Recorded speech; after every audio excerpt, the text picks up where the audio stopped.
This meeting is being recorded.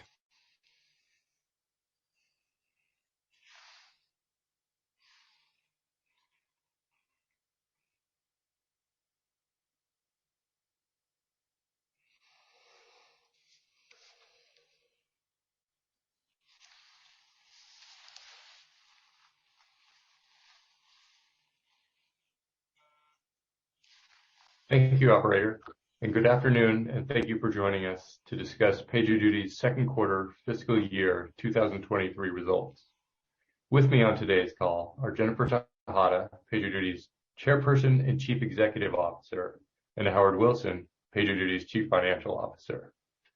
Before we begin, let me remind everyone that statements made on this call include forward-looking statements based on the environment as we currently see it, which involve known and unknown risks and uncertainties that may cause our actual results, performance, or achievements to be materially different from those expressed or implied by the forward-looking statements. These forward-looking statements include our growth prospects and future revenue, among others, and represent our management's belief and assumptions only as of the date such statements are made, and we undertake no obligation to update these. During this call, we will discuss non-GAAP financial measures, which are in addition to and not a substitute for or superior to measures of financial performance prepared in accordance with GAAP. A reconciliation between GAAP and non-GAAP financial measures is available in our earnings release.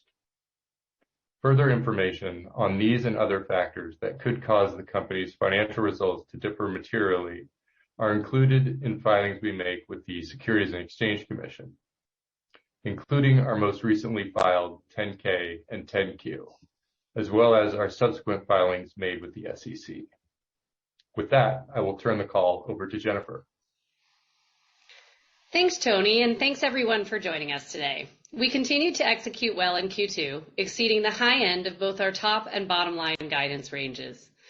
In another quarter of strong growth and improving efficiency, revenue grew 34% year over year, and non-GAAP operating margin improved by more than 1,000 basis points.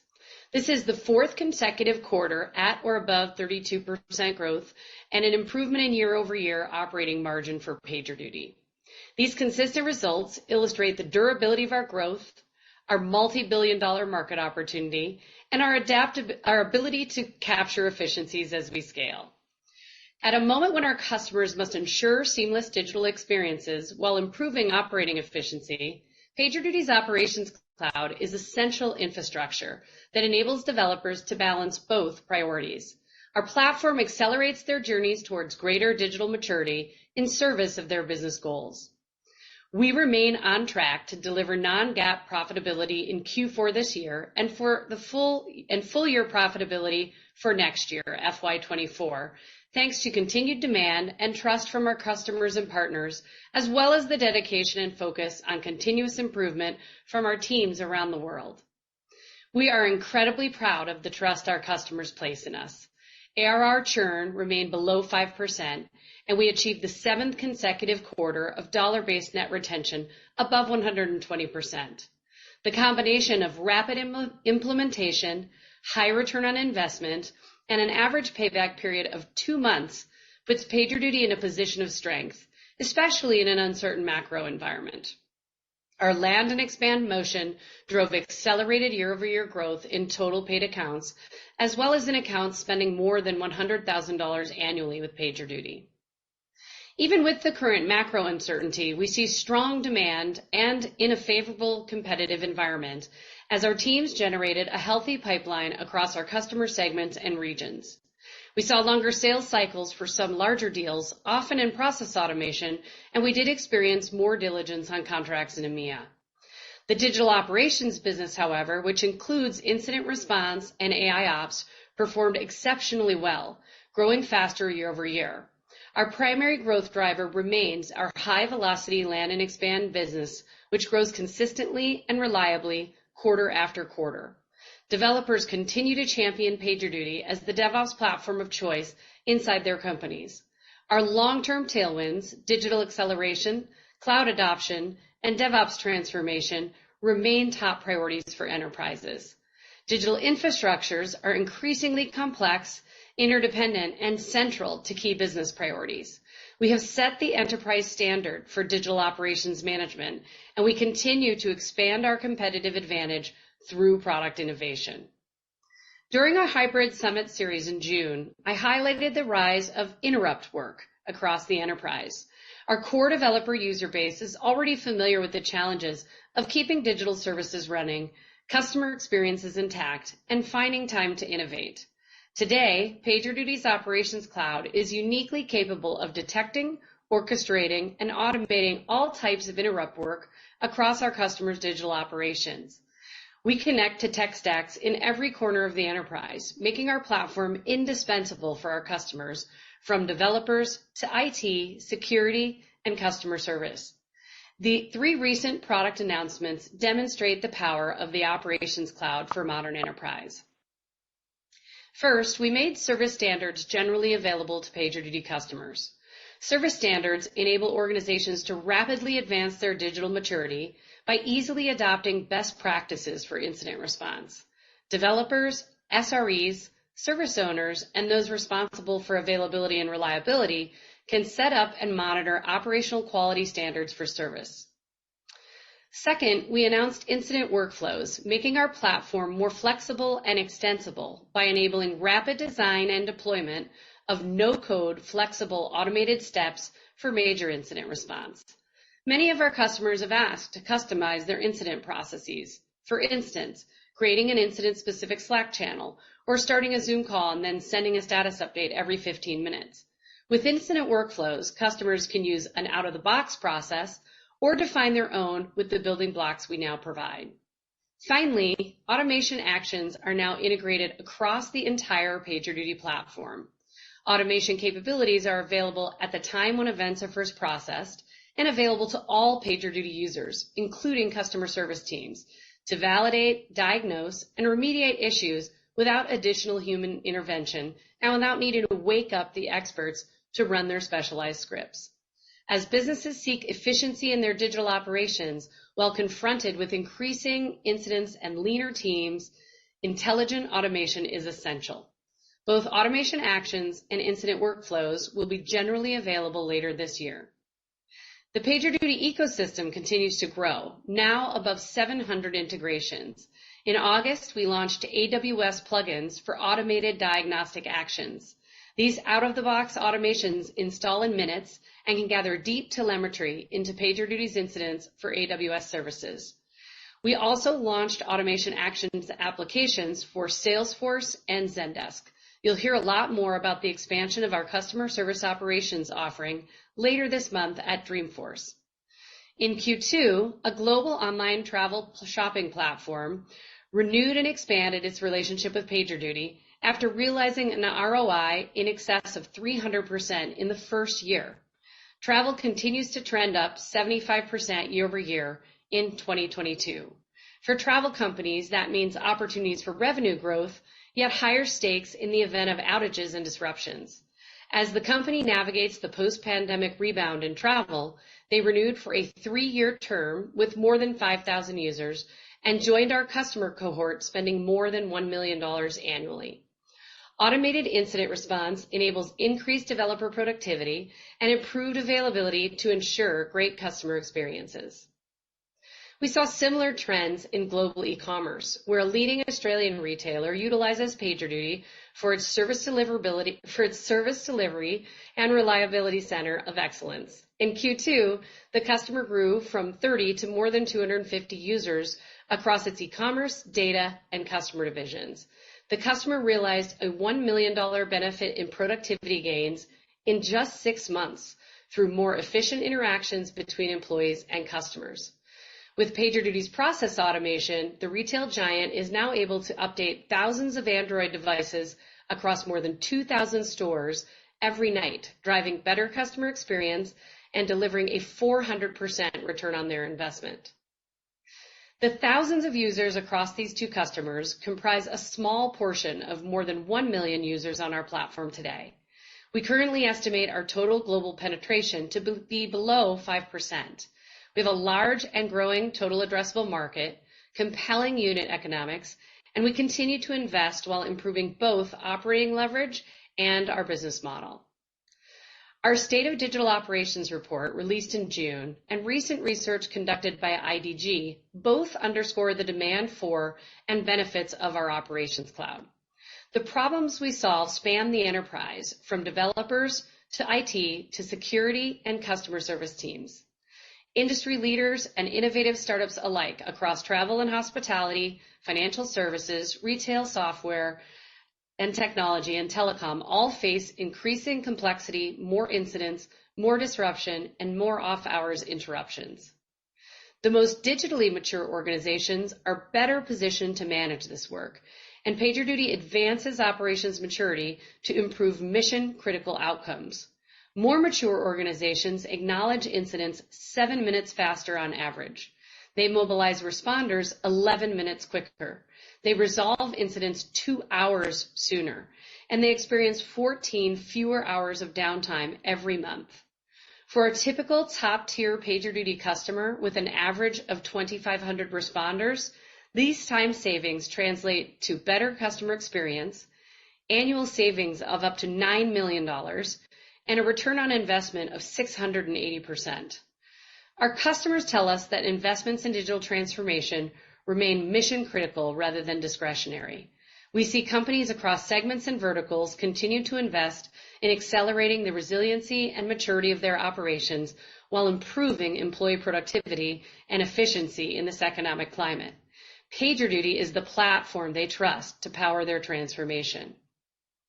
Championing the customer, leading through innovation, transforming inclusion, diversity, and equity, and building trust are all cornerstones of PagerDuty's legacy. During the quarter, we earned recognition on several fronts. GigaOM named PagerDuty a leader in its Radar for AIOps solutions. G2 named PagerDuty the best incident response platform, including individual awards for best usability, best results, and best return on investment. Fortune magazine named PagerDuty one of the best places to work in the Bay Area. We also welcomed former Okta CFO Bill Loesch to the PagerDuty board. Bill brings financial expertise, deep enterprise background, and an operational understanding of security and DevOps. The shortage for technical talent continues, while demands on developers rise, all while enterprises are under more pressure than ever from customers. For PagerDuty, this is manifesting in a robust market opportunity. Our high return on investment solution, designed to solve a mission-critical problem where customers are losing revenue on every incident, is essentially self-funding. We remain confident in our ability to execute, capture share, and increase our operational resilience. We remain focused on sustaining high growth while accelerating our path to profitability as we progress to our goal of $1 billion of revenue. I want to thank our customers for their trust and loyalty, our partners for their support, and our teams for their ingenuity, dedication, and drive to solve our customers' greatest challenges. With that, I'll turn the call over to Howard and look forward to your questions. Thank you, Jen, and good day to everyone joining us on this afternoon's call. Second quarter results demonstrated the strength of our digital operations platform and our operational agility. While sustaining growth at 34%, we accelerated progress against our plan to be profitable in Q4. We believe companies want a partner they can trust to innovate and perform at scale in order to enhance the competitiveness of their business. And that's what PagerDuty delivers. As I present our results for the quarter, unless otherwise stated, all references to our expenses and operating results are on a non-GAAP basis and are reconciled to our GAAP results in the earnings release that was posted before the call. Revenue was $90 million in the second quarter, up 34% year over year, a modest acceleration over Q2 of the prior fiscal year. International revenues were 23% of total revenues. We delivered dollar-based net retention in Q2 of 124% compared to 126% in the same period 1 year ago. This marks the 7th consecutive quarter of DBNR above 120%, and we expect to continue to be at or above 120% throughout this fiscal year.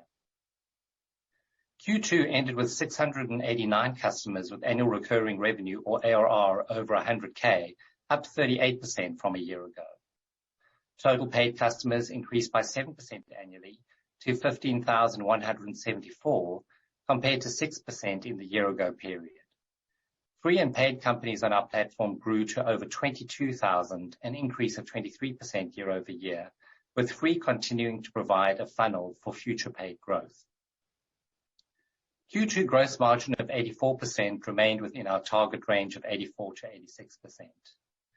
Our operating loss was $3 million, or negative 4% of revenue, an improvement compared to a loss of $10 million, or negative 15% of revenue in the same quarter last year. Compared to our second quarter guidance, operating margin outperformed as we accelerated our scaling initiatives and lower than expected in-quarter program expenses. As Ben noted, we expect to deliver a better than break-even Q4 and a profitable FY24. Now to cash. Second quarter cash from operations was $3 million, compared to a loss of $12 million in Q2 of last year. Free cash flow was $1 million, compared to an outflow of $13 million in the year-ago period. Both cash measures were better than expected, primarily due to three factors: a mixture of collections that had shifted from the first quarter to Q2, as well as modest reduction in DSOs, working capital favorability, and lower overall expenses. For the second half, we expect free cash flow to be slightly negative in Q3 and break even or better in the fourth quarter. Turning to the balance sheet, we ended the quarter with $471 million in cash equivalents, and investments. Total deferred revenue ended the quarter at $170 million, up 27% year-over-year. Quarterly calculated billings were $92 million, which was an increase of 23% year-over-year, ending below the 25 to 30% range provided during last quarter's call. An elongation of sales cycles reduced our initial expectations for bookings, which was more common with high dollar opportunities. Europe also experienced a bit more softness than other geographies. We expect billings growth for Q3 to be in the range of 20 to 25%. This range extrapolates July trends into Q3, which we feel is appropriate given the uncertain economic environment. On a trailing 12 months basis, billings were $361 million, an increase of 30% compared to a year ago, and met the estimate previously provided. We expect trailing 12 months billings growth exiting the third quarter to be at or above 20% over last year. Turning now to our guidance and factoring in the current economic conditions. For the third quarter fiscal 2023, we expect revenue in the range of $92 to $94 million, representing a growth rate of 28 to 31%. Net loss per share attributable to PagerDuty Inc. in the range of -4 to -3 cents, with basic shares outstanding of approximately 89 million. This implies an operating margin in the range of -4 to -3%. For the full fiscal year 2023, we now expect revenue in the range of $365 to $370 million, representing a growth rate of 30 to 31%. We're improving guidance for net loss per share attributable to PagerDuty Inc. to 12 to 10 cents, with basic shares outstanding of approximately 89 million. This implies an operating margin of -3 to -2%. Before I close, I would like to thank our customers for their continued partnership and for our teams across the globe who champion them. Our rapid pace of innovation is designed to actualize our vision to transform critical work and revolutionize operations. We remain confident in our business and performance as we continue to scale toward non-GAAP profitability. With that, I will open up the call for Q&A.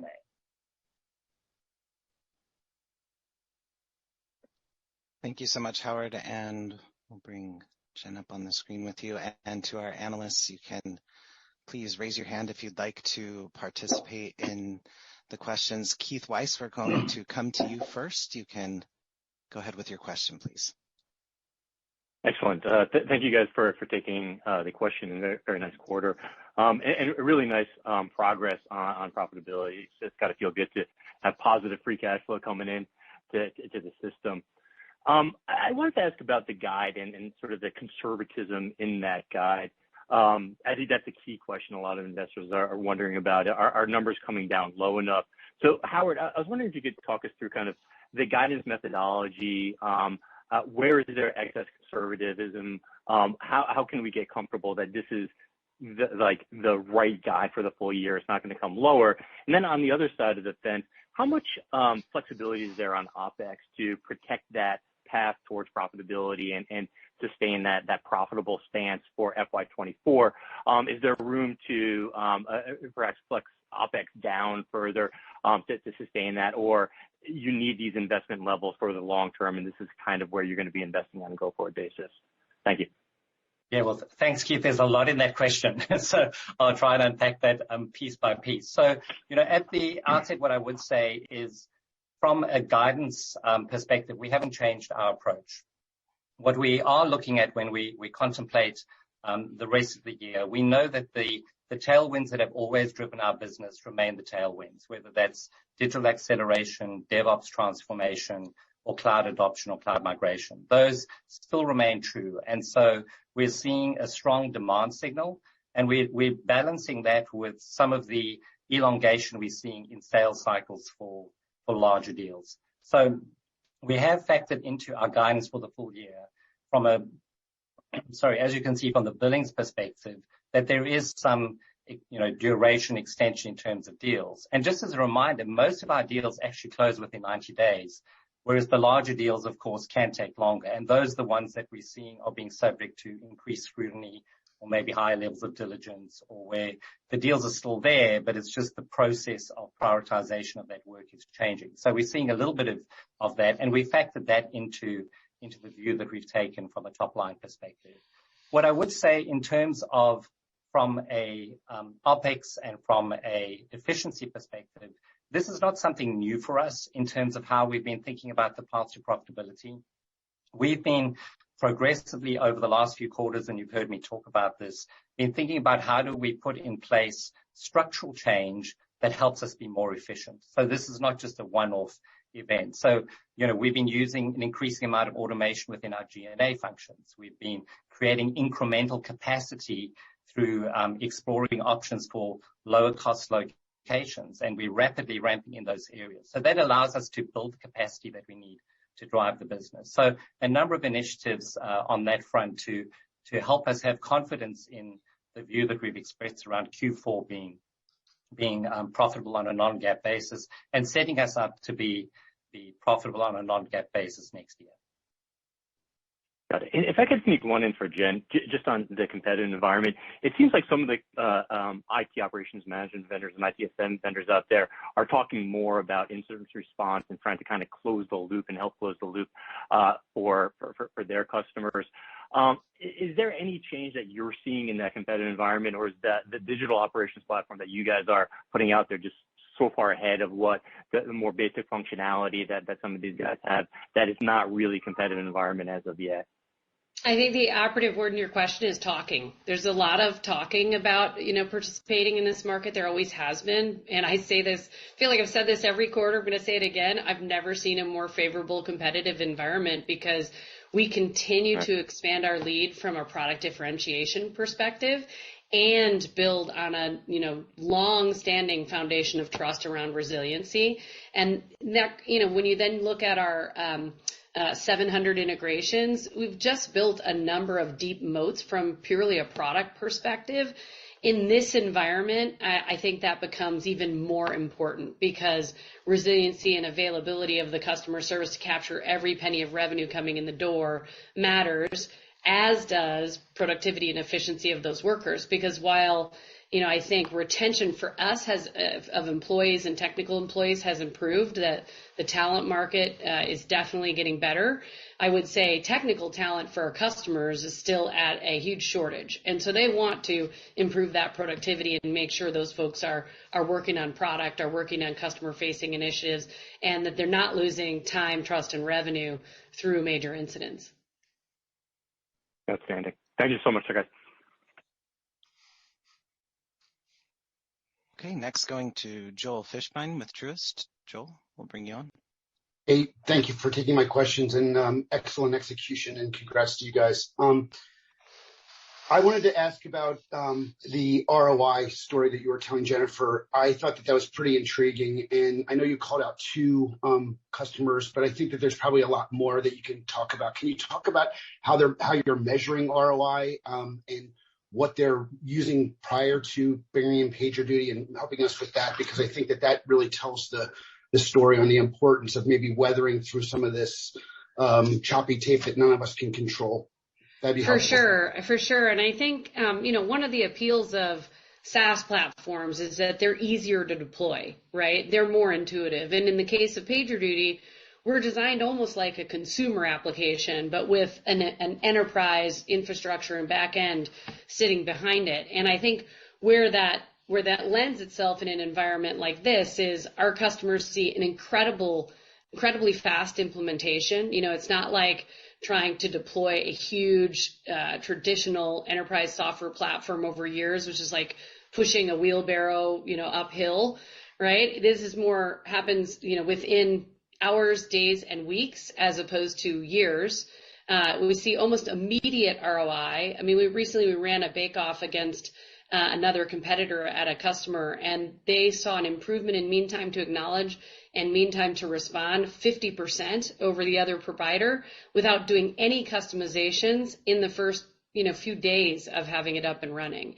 And so that immediate ROI leads to a lot of trust. The payback period is on average 2 months. The example that I shared with you there is based on our top 100 customers, so our larger customers that have made significant investments that then see those very significant returns in a short period of time. And I think that lends itself well to customers that are looking for immediate ROI, immediate improvement in efficiency that they can measure and quantify, right? So we're putting our money where our mouth is, and you tend to see that return come from a couple of different areas. One, just reducing the amount of manual work that developers have to undertake so they get back to innovation.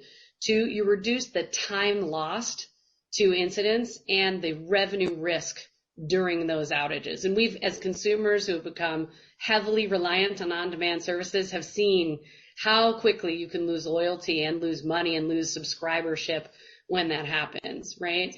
And then I'd say the last area is we're also helping our customers consolidate some of their providers because we give them one view of all of their observability tools, an automated way to orchestrate work across their teams, and the ability to close the loop in not just responding to, but resolving an issue and learning from it. And that's really driven by all of the automation that we've built into our platform.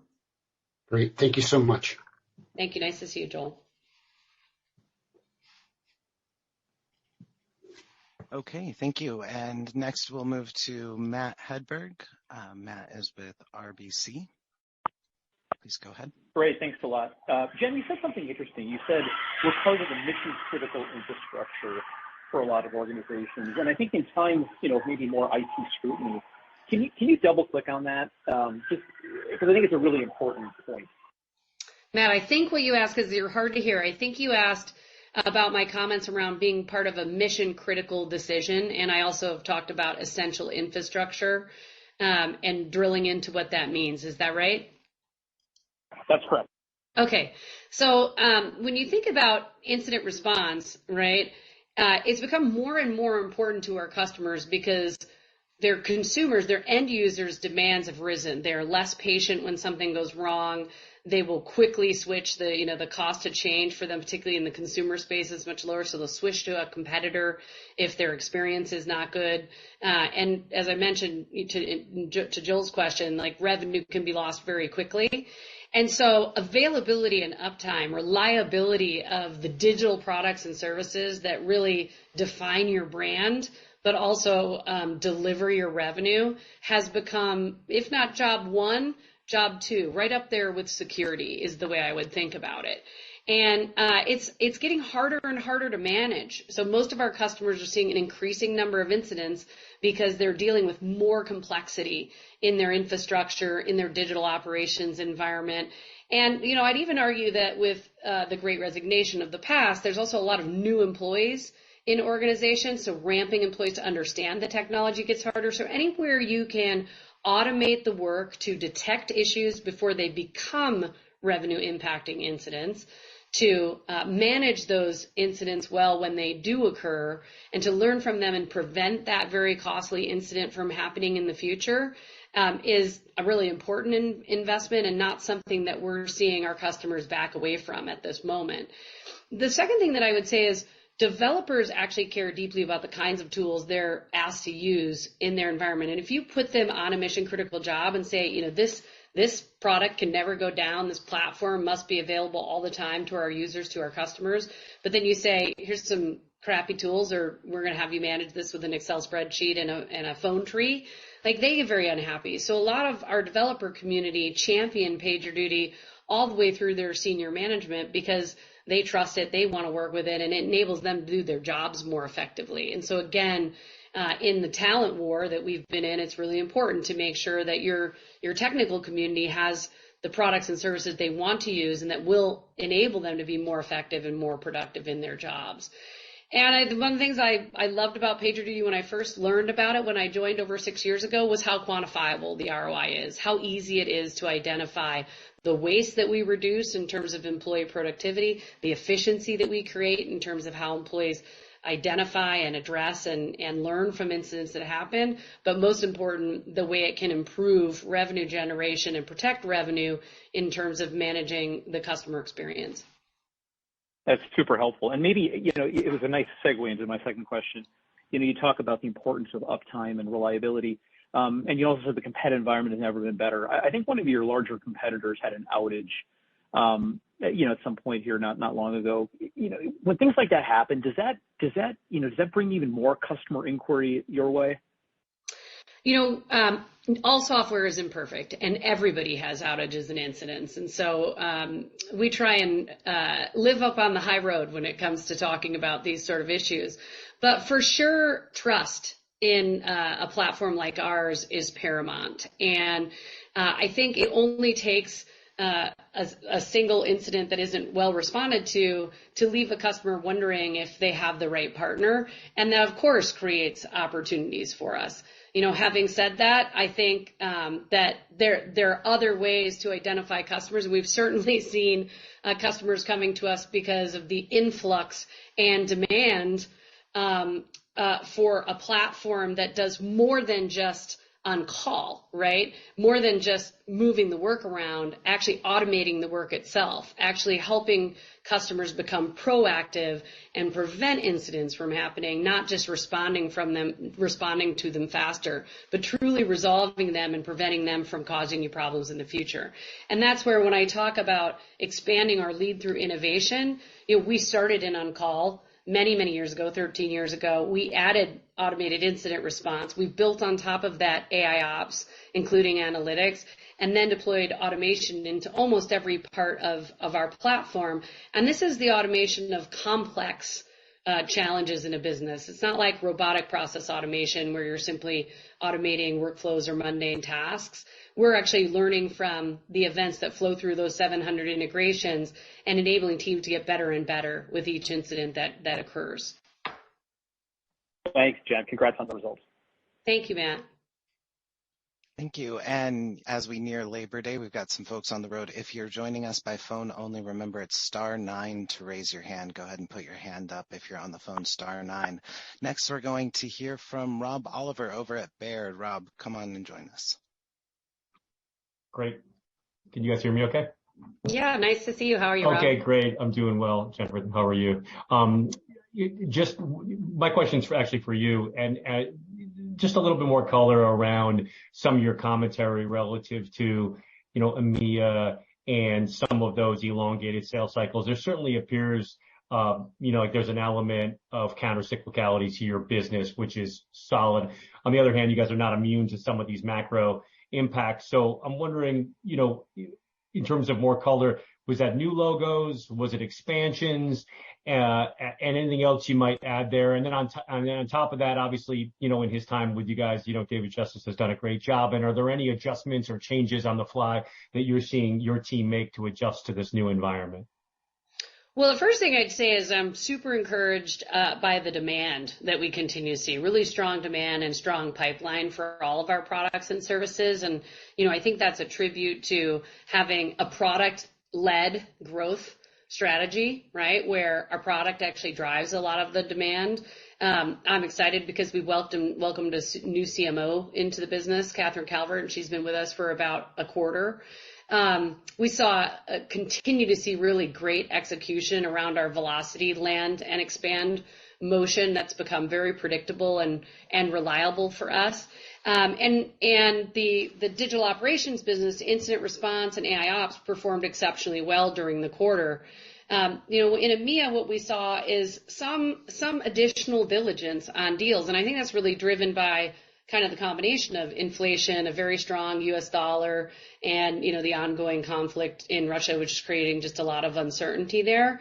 From a large deal perspective, we still saw large deals closing, and we didn't lose large deals, but what we saw was some of our large deals taking a little bit longer. And, remember that most of our typical sales cycles are around 90 days. So I know a lot of software companies are talking about longer. I'm not talking about months and years. I'm talking about days.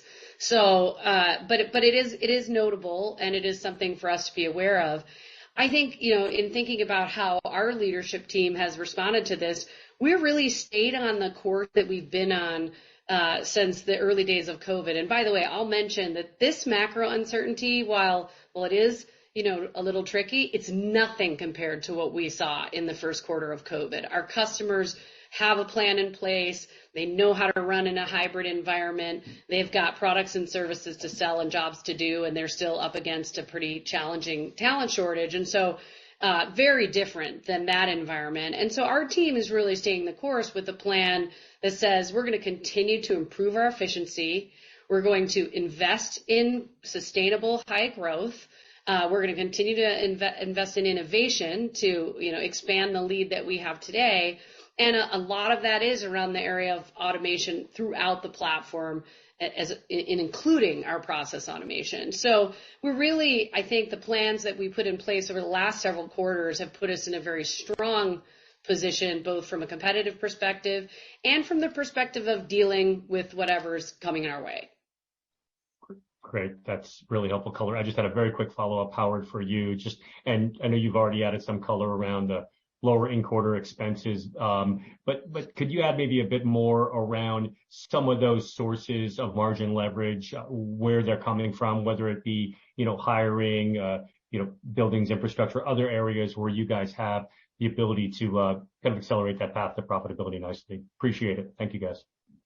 Rob, so the areas that we've seen, as I mentioned, the one has really been a focus around sales productivity. How do we make it easy for our salespeople to sell? And how do we create capacity globally to be able to support that sales motion? And getting the balance right between quota and non-quota carrying folks is the way that we look at that. So, in fact, Q2 was a record hiring quarter for us. So we've continued to hire, but we've been doing so with a very intentional approach. We're certainly gaining leverage through the use of automation within a number of our functions, particularly within the G&A functions, which is certainly helping us get the work done without having to add headcount at the same rate. So that's a positive for us. And also our location strategy, opening up the offices in Lisbon and in Chile. Those have also helped us have access to a broader talent market, and also allowing us to use a follow the sun model more effectively. And all of these are little elements of efficiency that are structural, that are there for the long term. And so the changes that we're seeing and that we've been making around making our organization more resilient, our organization structures more agile, are really setting us up for the future. Thank you both again.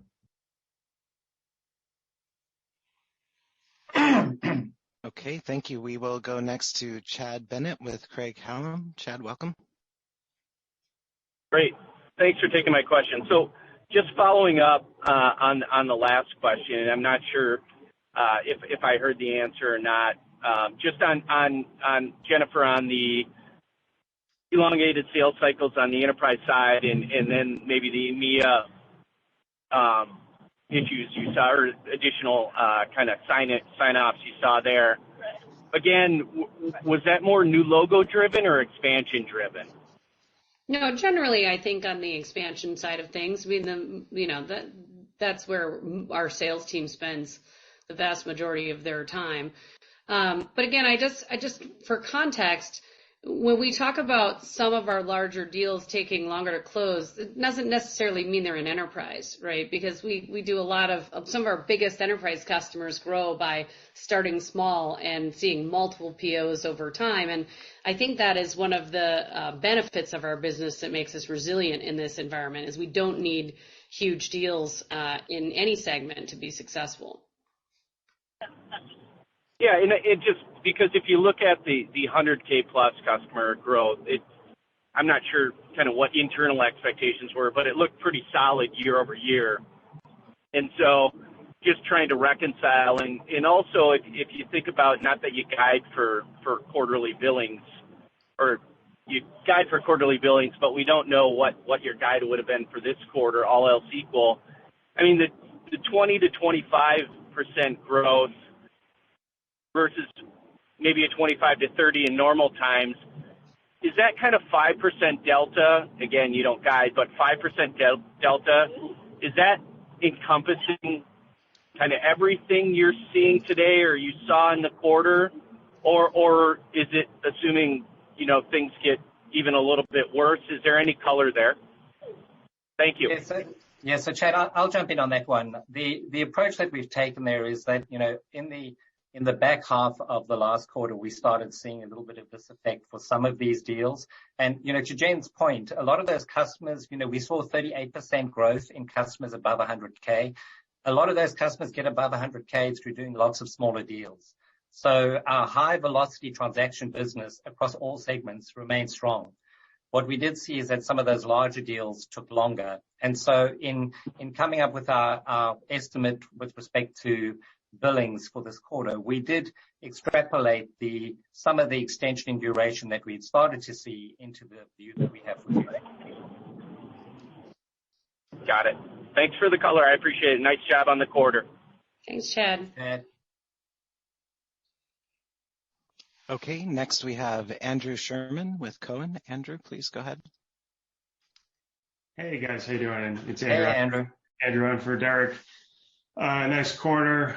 So Jen, you guys sell mostly into developers, but also customer service. Does it feel like budget priority within the developer and DevOps arena is more resilient than other buying centers? And what's your sense on where budget priorities are the highest right now? I don't think we've seen a shift in demand or budget across our different personas, but I think that's more about the problems we solve per se than the personas themselves. Because I think one of the things that's really changed in the last few years is our customers really understand, all the way up to the CEO and in some cases the board, the audit committee, that incidents cost them a lot of money. Some that's really measurable in the immediate term, and some that's measurable in the long term. And when I think about this, the long-term tailwinds that we've always talked about have remained well intact in this environment, and that's digital acceleration, cloud adoption, and DevOps transformation. No one is stopping or slowing their projects in those areas because they remain critical to the business. The other thing is, because of the more than 700 applications and monitoring systems, observability, cloud providers that we connect to, we're really well stitched into our customers. We become essential infrastructure, and I think that shows up in our gross retention and in our low churn, and increasingly in our net dollar retention. And as I mentioned before, unlike in COVID, where we saw a lot of different buying centers just freeze to try and take stock and recover in the early days of the sort of COVID market impact, we're not seeing that behavior.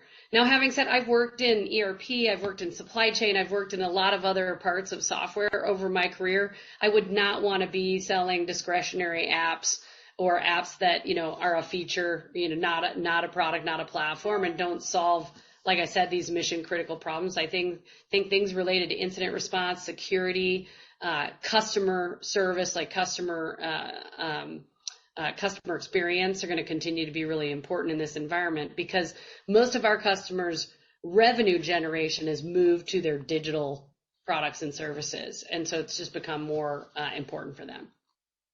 Great, thanks. And then Howard, wanted to ask about the price hikes and if there's any contribution from them in the in the back half implied in guidance, and I think 20% of customers are billed monthly. So did that have any impact to Q2, and how should we think about the impact of those rolling in over the next few quarters? Sure. So on the pricing side, there are two dimensions to this. We introduced a price increase back in March, which was primarily for new customers to the platform, so related to new customer acquisition, and that is still in play and has had a positive impact. We also introduced, modest increases on renewal, which we spoke about last quarter, and that's again in process and working well, and that's factored into our view through the end of the year. And I think then on your what was your final point there? Final question that you had, Andrew? Just the impact of how they'll roll in over the next few quarters. Yeah. So I think those are both in train. They're continuing to, they're mechanisms that are working well. And the value that we deliver to our customers is really obvious. The ROI information that Jen shared in her prepared remarks means that, the value we're delivering to customers is high, and so we're not seeing any resistance. Great. Thank you. Yeah. Thanks, Andrew. Okay, thank you. And just a reminder, if you'd like to ask a question, there's still time to raise your hand. Please feel free to do so at the bottom of the Zoom interface. If you happen to be on telephone, you can use *9. Matt Stotler, we're going to come over to you. Matt with William Blair. Please go ahead. Yeah, good to see you. Thanks for taking the questions. Maybe just one to start off with on the kind of free to paid customer conversion. Obviously you guys, haven't talked about specific rates, but are you seeing any change in that rate of conversion or the ability to convert customers in this environment? Do you have any thoughts on how it's going to trend going forward? Yes. So Matt, this has always been like a long-term program for us in terms of how we've thought about free and the conversion, capturing developers early in their use of PagerDuty or other, potential responders, and then making sure that they have such a good experience that they convert. And we've seen, in terms of new customer acquisition, we've seen good, healthy trends. And so that funnel is still working for us. We take a long-term view on that, though, because we know that our expectation isn't that we're seeing like rapid transition in terms of free. But when we look at our mid-market and enterprise segments, which free has allowed us to focus on, we saw really strong customer acquisition in the mid-market and the enterprise with this last quarter. Gotcha, that's helpful. And then maybe just a quick follow-up on the the partner ecosystem. Obviously not a huge contributor today, but something that you guys have talked about as being a place where you're investing. As you kind of look forward and look, to be maybe a little, look for efficiencies as you continue to invest and go to market going forward, how does the partner channel fit into that? And, what are you prioritizing in this environment on that side of things? Sure. I mean, I think we've talked in the past about our partnerships with AWS and Salesforce, particularly around DevOps for AWS and then our customer service ops solution for Salesforce. And those will continue to be both product and go-to-market partners that are important to us and that we're spending a lot of time with. I mentioned Dreamforce, I think, on the call, and we'll also be spending quite a bit of time at reInvent. I always tell Andy and Adam that reInvent is like where our people are. It's like coming into our own village, all the developers there. But we also think about our technology partners. So we talk about integrations every quarter. I think sometimes it's easy to underestimate how expansive that is for our ecosystem. The fact that we don't have to build all those integrations, that a customer may have a use case and use our API to build their own integrations, which then opens opportunity up for other customers and users. And so that will continue to be an important area of investment for us. And then increasingly, as we look at expanding into new regions and new verticals, partners become more and more important. So, we have put a venture together with a partner in Japan to try and accelerate our expansion into that market, for instance. But I would say that we try to be very focused in this area as opposed to sort of the spray and pray model, because in my experience, a lot of partner efforts have been measured by activity, not output. And I'm really looking to figure out how we impact our overall customer experience and, grow the effectiveness and efficiency of our go-to-market organization by having the right blend between direct and channel partnership. Very helpful. Thank you. Thanks, Matt. Okay. It looks like we have exhausted our questions today. I want to thank everybody for your participation. Howard, thank you. Jen, can I pass it over to you for any final thoughts for this quarter? Yes, well, I just want to say thank you, everyone, for joining us. We remain very positive on the demand that we see going forward and very proud of our execution, and we just appreciate the trust that our customers place in us. And I want to thank all of PagerDuty employees for all of their hard work and wish everybody a safe and long holiday weekend. Thank you.